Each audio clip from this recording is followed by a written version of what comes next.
de maringouin de marbre.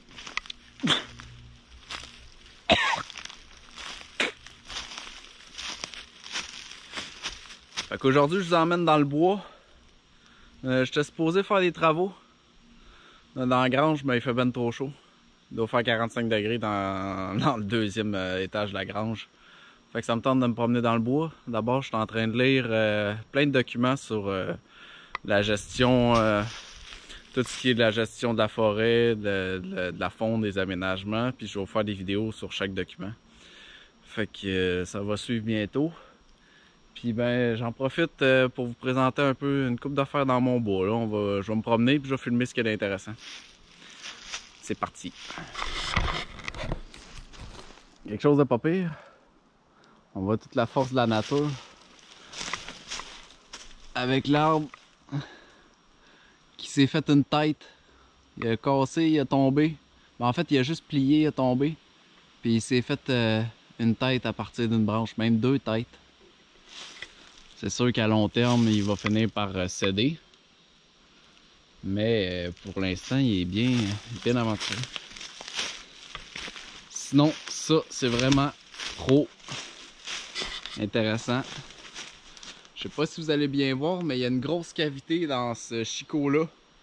Je suis justement en train de lire un document sur les chicots. Puis une cavité comme ça pourrait représenter un habitat soit pour une chouette, donc un rapace, ou pour une martre. Fait que ça, c'est super. Je vais vous présenter un peu certains chicots qu'il y a sur mon terrain. Ça va faire écho en même temps aux documents que je vais vous partager bientôt. Fait que ça, c'est vraiment cool. C'est un gros problème, ça, le fait qu'on coupe tous nos chicots, là. Ben, c'est normal aussi parce que on peut pas tolérer ça près de bâtiments. Mais même dans la forêt, là, ils font de la sélection puis ils les coupent. Puis ça fait... il y a beaucoup d'animaux qui sont en voie de disparition ou qui sont en danger, notamment à cause d'une mauvaise gestion comme ça de la flore en fait. Un pic-bois qui fait du ménage là-dedans, qui se nourrit. Cet arbre-là pourtant semblait être en santé, mais si le pic-bois travaille après, c'est qu'il y a une raison. Il y a des insectes qui ont atteint sa maturité. On a ici un bel exemple d'un beau lieu pour le campagnol à dos roux. Lui, en fait, ça peut paraître insignifiant, mais ce petit rongeur-là, ce petit mammifère-là, il nourrit plein d'autres animaux qui sont plus gros, puis qui peuvent être plus intéressants, par exemple, pour les humains, d'un point de vue alimentation. Donc, ça nourrit la martre. C'est un des principaux, une des principales proies, en fait, de la martre. Puis, ça nourrit toutes sortes d'autres mammifères, notamment le coyote. Ça nourrit aussi les ours. Moins grosse, c'est sûr que les ours perdent pas trop leur temps là-dessus, mais ça nourrit les ours. Puis en fait, eux autres, ils vivent principalement dans des vieilles souches pourrites comme ça. Puis également dans des... En fait, pour favoriser ce petit mammifère-là, ça prend beaucoup de débris ligneux au sol. Comme on peut voir ici. Puis j'ai plein d'endroits dans ma forêt qui en a beaucoup. Fait que... j'en ai pas vu encore. C'est quand même assez discret. Faudrait que je me mette des caméras de chasse à des endroits stratégiques. Mais je suis persuadé qu'il y en a chez moi. Ici ensuite, ici en fait c'est... on voit bien là. C'est pas moi qui ai fait cette trail là, en fait c'est une trail de chevreuil. Fait qu'il y a pas mal de chevreuils chez moi. Puis je connais pas mal les sentiers par où ils passent là. Fait que ça c'est un plus. Ici on a du vieux bois qui a été cordé là, je sais pas pourquoi, mais ça fait longtemps. Puis regardez comment que la nature a pris le contrôle. Ça devient un lieu super intéressant pour les insectes. Puis là ici il y a un animal qui est venu y gratter. Un raton laveur peut-être, une moufette, je sais pas. quelque chose qui est insectivore. Ici, on est dans une petite dépression en fait, puis on est un petit peu à flanc de montagne comme ça. Puis j'ai mon ruisseau qui passe juste plus loin. Puis ici, ben, il y a tout le temps une petite flaque d'eau un peu. Petit étang. Puis on voit pas très bien, mais il y a beaucoup de grenouilles quand même. Je viens d'en voir gigoter pas mal. On a le ruisseau juste ici.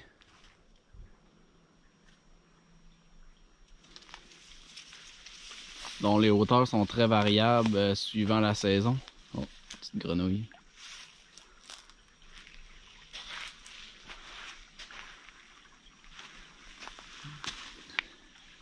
On voit qu'il y a une petite trail là. On va aller voir c'est quoi qui a fait ça. On est rendu de l'autre côté. Puis probablement un chevreuil. On a d'avoir des traces. Il est venu boire de l'eau juste là.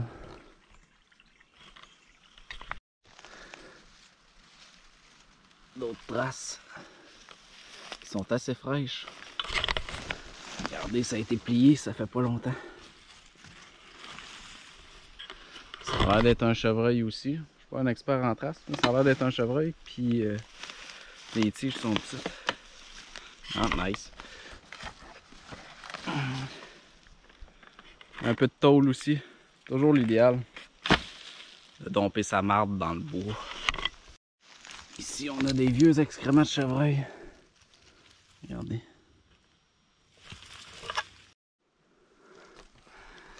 Une petite fourmilière dans un peuplier fautrang, dont un pic-bois s'est nourri. Un autre chicot à préserver. Parce que dans les pics, il y a le pic à tête rouge qui est en voie de disparition au Québec. Fait que c'est important, si vous en voyez un, d'essayer de s'arranger en fait pour que son lieu soit le plus propice pour sa reproduction. Ici, ça a l'air sale. Mais en fait, il faut garder des espaces comme ça. C'est un excellent lieu, un couvert comme ça. C'est excellent pour les lièvres, pour le campagnol à dos roux. Puis donc tout ça, c'est excellent pour coyotes, martres, pécans. Fait que c'est important.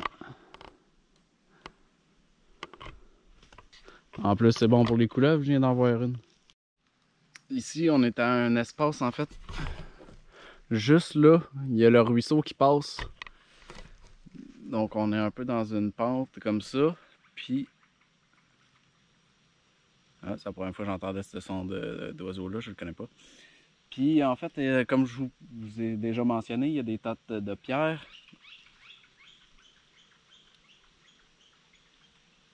Il y a des tas de pierres. Puis celui-là, vu qu'on est près de l'eau, je pense que dans le futur, là je sais son emplacement, ben, je vais en faire un lieu pour la couleuvre en fait. Parce qu'il y a certaines espèces de couleuvres, pour la couleuvre puis pour les amphibiens, parce qu'il y en a qui sont... les espèces sont menacées, puis il y a de toute façon, plus il y a de biodiversité, puis plus toute la faune, tout le lieu s'améliore en fait. Fait que c'est ça. C'est ça qui est ça. Pour vous donner un ordre d'idée, dans le fond du ruisseau, au printemps, là, ça va jusque là.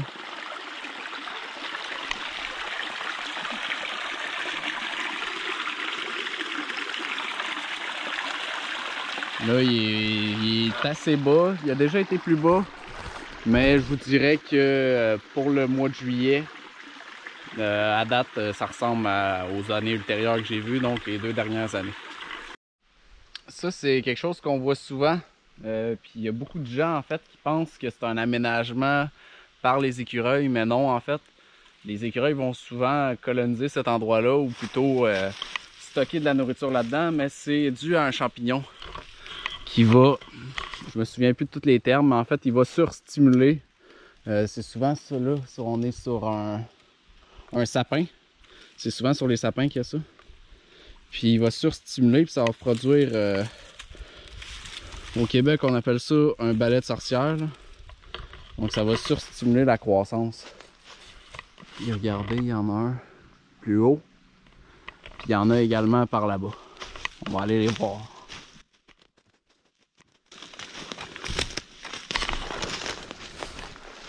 Regardez, celui-là, c'en est un excellent exemple.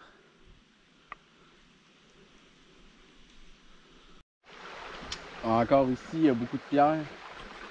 On voit déjà qu'il y a des interstices à quelques endroits, donc c'est sûr qu'il y a de la faune là-dedans.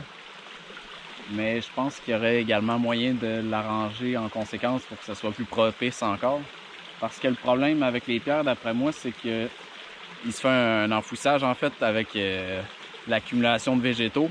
Ça bouche toutes les pores, donc ça rend moins accessible les interstices qui servent aux insectes ou aux mammifères à se cacher. Je suis pas mal sûr qu'on est chez quelqu'un. Au moins, il n'a pas l'air si menaçant que ça. À des endroits, en fait, une partie de bordure du ruisseau, le dénivelé est assez important.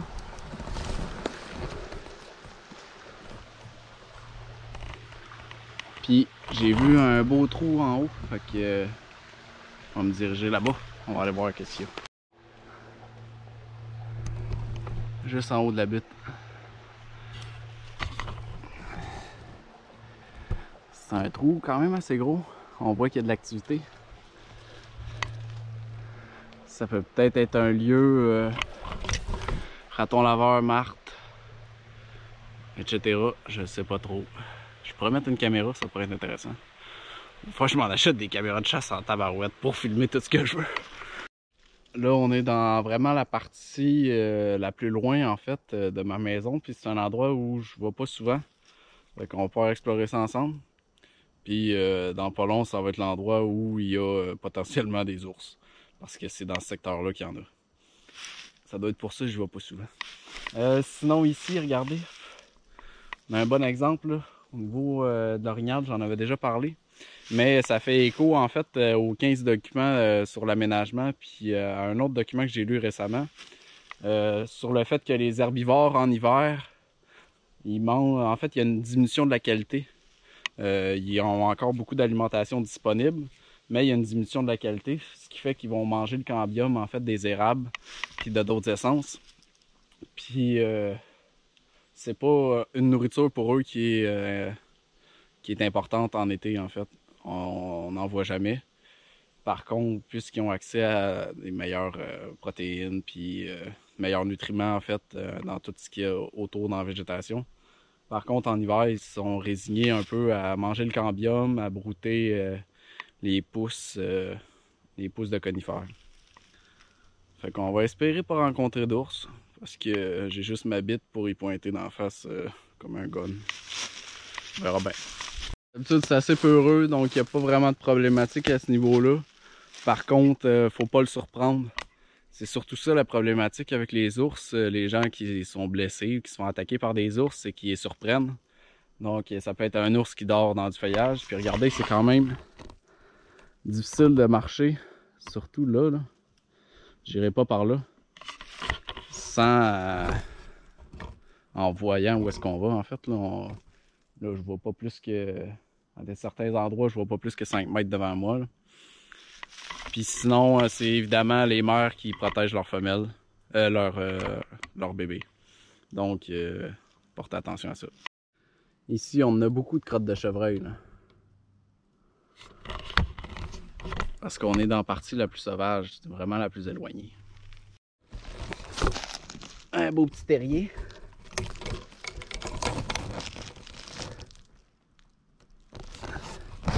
De je sais pas quoi. Il est assez gros quand même. Ça c'est intéressant, regardez. Un animal qui était assez fort pour dégager la roche. C'est pas moi qui l'ai dégagé.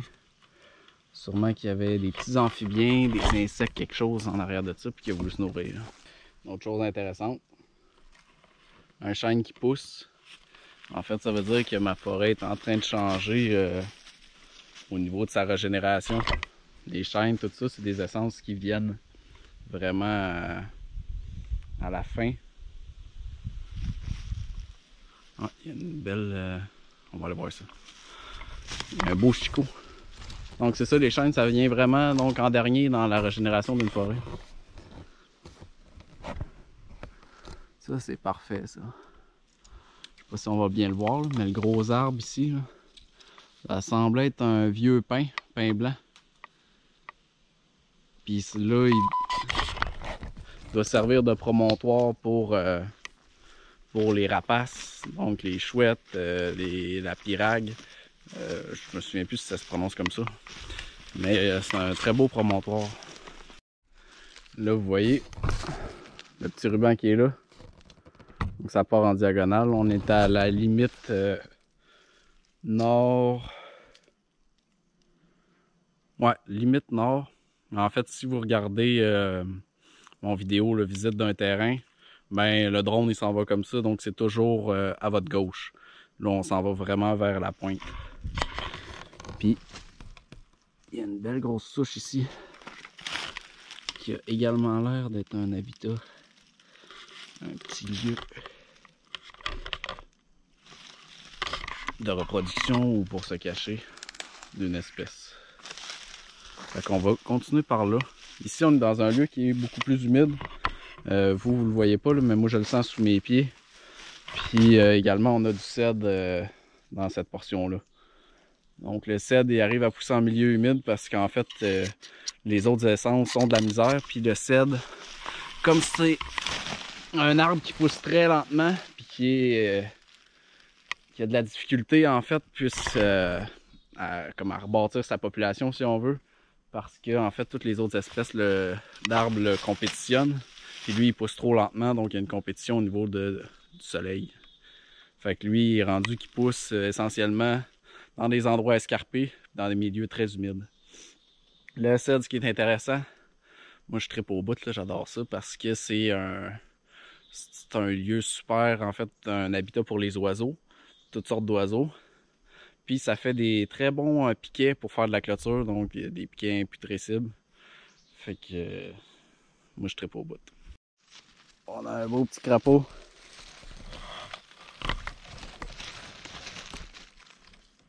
Qui était caché juste là. Un peu plus, puis je marchais dessus.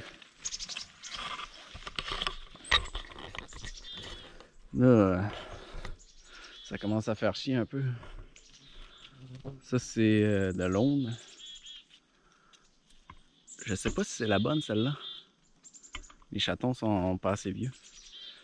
Mais on est dans une place où je vois moins bien où je m'en vais. It will be a surprise, I think. Donc, on est rendu complètement à une limite là, de mon terrain. La limite nord-ouest. C'est délimité par un beau petit ruban, puis des piquets de cèdre. Fait que mon terrain, en fait, il s'en va en diagonale par là, puis par là. Fait que j'ai franchi la toundra, je vous dirais c'est à peu près 70 mètres après tout l'espace humide qu'on a vu un peu. Donc je suis sur le chemin du retour en fait. Ça c'est un petit chemin qu'il faut que je récupère. Il me reste pas grand chose pour le récupérer en fait. Tout ce que j'ai c'est couper 2-3 arbres morts qui bloquent le chemin. Et ici regardez. C'est toute une portion où c'est majoritairement du conifère puis surtout du sapin baumier. Puis en fait, je suis en processus là, pour me faire un plan d'aménagement forestier. C'est pour ça que j'attends un peu. Puis je vais vous expliquer tous les avantages pourquoi faire un plan d'aménagement forestier. Puis c'est à ces endroits-là en fait que je vais faire du prélèvement pour mes matériaux de construction. Parce que en principe, je vais recevoir bientôt un moulin à scie. Donc fin septembre, je devrais recevoir un moulin à scie, puis je vais pouvoir scier mon propre bois. Faire mes propres matériaux de construction, ce qui est très intéressant, surtout hein, au Québec en ce moment. Ça n'a juste pas de bon sens le prix des matériaux. C'est pas le temps de rien bâtir. Moi, j'ai pratiquement tout arrêté mes chantiers. Ça n'a juste pas de bon sens. Là. Fait qu'on va continuer encore un petit bout de même. J'ai d'autres choses que je vais vous montrer un peu plus loin. Donc, petit final, je vous amène en fait là où est-ce qu'on est. On est ici, c'est un chemin que j'ai tondu avec le tracteur. En fait, on est à la deuxième friche. Donc, si vous avez regardé la vidéo sur le terrain, vous êtes complètement à gauche, en face du petit champ de foin.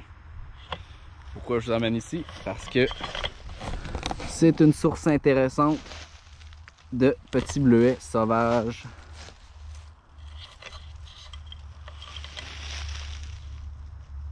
On est dû pour une cueillette.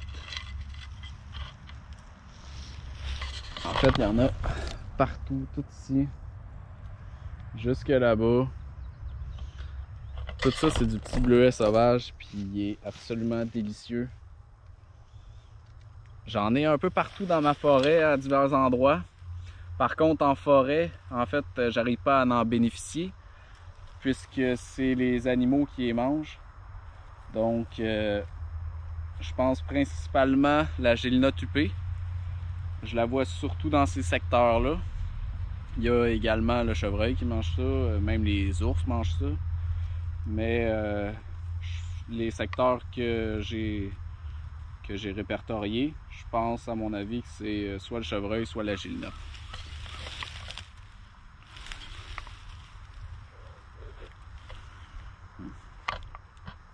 Je les comprends de manger ça. Fait que ici, l'année passée, j'ai dégagé pas mal. J'ai enlevé en fait les autres herbes qui étaient en compétition pour favoriser les bleuets sauvages. Puis aussi, ce qu'on a réussi à faire la première année, on a réussi à cueillir 10 livres. Ouais, 10 ou 15 livres de petits bleuets comme ça. Pas juste avec ce spot-là, on a trouvé d'autres. Mais là, cette année, ils n'ont pas produit. Probablement, il y a eu le gel qui a causé ça, parce qu'ici, on est sous un couvert, en fait, d'arbres. À mon avis, ça l'a protégé contre le gel. Donc, on a réussi à ramasser 10, il me semble 10 ou 15 livres de petits bleuets. On les met dans nos muffins et tout. Puis sinon, ici, ce qu'on retrouve, on va faire un petit tour. Ça, c'est un pommier. Il y a plein de pommiers dans ce secteur-là. Je pense juste ici, dans ce secteur-là, il me semble que j'en avais compté pratiquement une vingtaine. C'est sûr qu'ils sont non taillés. Comme on voit, ça, c'en est un pommier. Lui, il est tout croche, évidemment. C'est les chevreuils là, qui ont semé ça. Donc, c'est sûr qu'à terme, il va y avoir un travail de taille qui doit être fait. Puis encore cette année, ça c'est quelque chose que j'ai mentionné dans ma stratégie alimentaire, puis qui est important de répéter, c'est de pas fixer uniquement là-dessus. La première année qu'on est arrivé, nous, regardez, ça c'est une mini pomme pourrite. Première année qu'on est arrivé, il y avait des pommes partout. Deuxième année, zéro. Pourquoi? Le gel des fleurs. Là, on est à la troisième année. Même chose. Gel des fleurs suivi d'une sécheresse. On peut dire ce qu'on veut sur les changements climatiques, mais ils sont là. Puis, de toute façon, c'est pas moi qui y crois pas. Là. Je suis quand même pas naïf à ce point-là. Il faudrait vraiment être un peu idiot pour penser que l'humain n'a pas d'impact sur son climat. Mais bon, certains pensent ça. Donc, seulement miser sur mes pommiers, c'est une erreur. Donc, dans ma stratégie, en fait, c'est de miser sur plein de types d'essences, plein de types d'espèces. Moi, mon truc, c'est simple, hein, c'est pas compliqué. Je plante des cossins, je plante des affaires, puis ça pousse. Ben, on en rentre 50, on en rentre 100. Si ça marche, là, j'en veux 100. Je viens pas avec ça. Faut que ça marche. J'en commande plein. Je fais des tests, puis après ça, là, on rentre ça. Si Hawaii amène un 53 pieds, puis on plante ça. Le but, c'est d'avoir de l'abondance. Ici, ça redevient une forme de prairie. Ça avait été abandonné. En fait, la végétation là, était vraiment... Ça m'arrivait à la taille pratiquement. Donc, qu'est-ce que je disais? En fait, conjointe m'a interrompu. On s'est doté de petits walkie-talkie.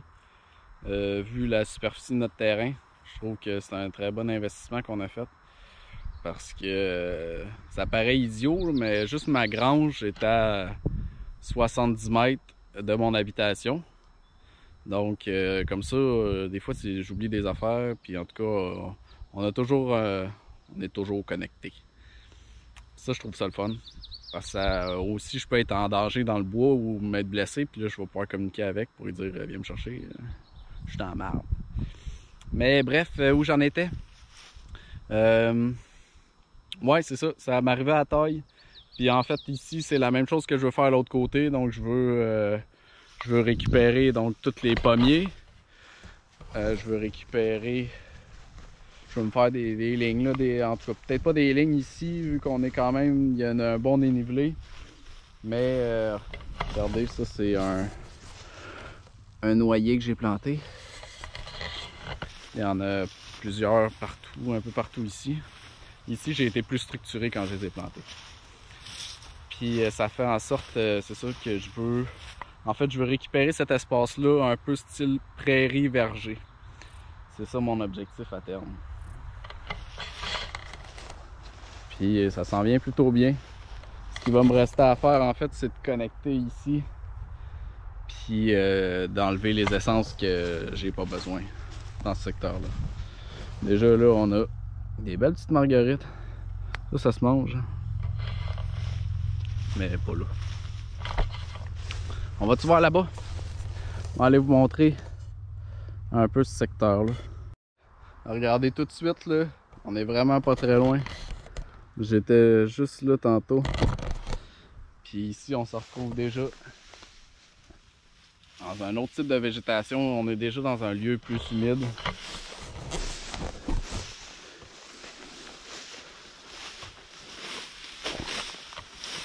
Puis après ça, on tombe direct dans des conifères. Regardez, il y a une belle trail ici. Ça doit être encore du chevreuil. Ouais. On voit la petite trace ici, là. Le petit sabot. Bien grignoté, pommier.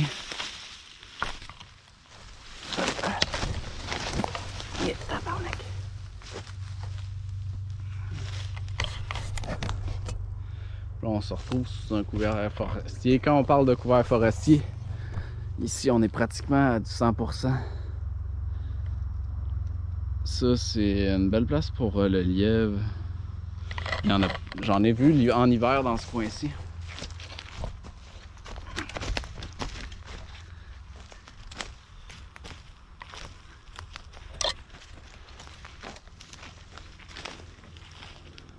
Il vient de par là, le chevreuil.